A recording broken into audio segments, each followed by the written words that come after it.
شادی ناکام کسی بھی وجہ سے ہو، کامیاب اکثر عورت کی وجہ سے ہوتی ہے۔ عورت جب بھی کرتی ہے ذات سے محبت کرتی ہے، صفات سے نہیں۔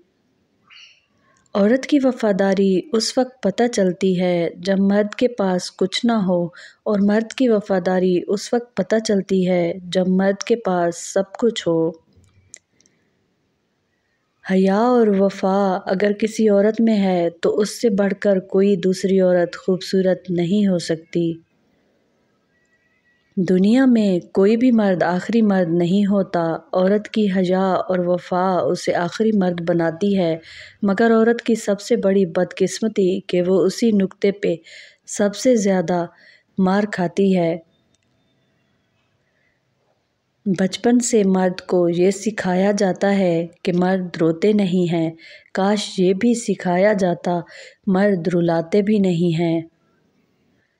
مرد کا کام عورت کو سمجھنا نہیں، اس کو محسوس کرنا ہے، اس کی حفاظت کرنا، اس سے محبت کرنا، اس کی عزت کرنا، اور یہ باتیں عورت کو کڑے سے کڑے حالات میں بھی جینے کا حوصلہ دیتی ہیں۔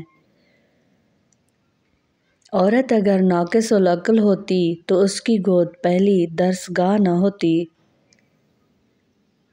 عورت کی بربادی اسی وقت شروع ہو جاتی ہے جب اس کے حسن کی تعریف ایک غیر مرد کر رہا ہو اور وہ کم عقل اس پہ خوش ہو رہی ہو۔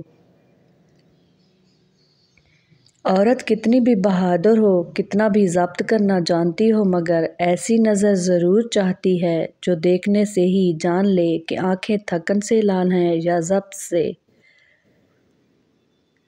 جس عورت کے بازو کی کونی پہ تل ہو، اس عورت کا شوہر جوانی میں مر جاتا ہے۔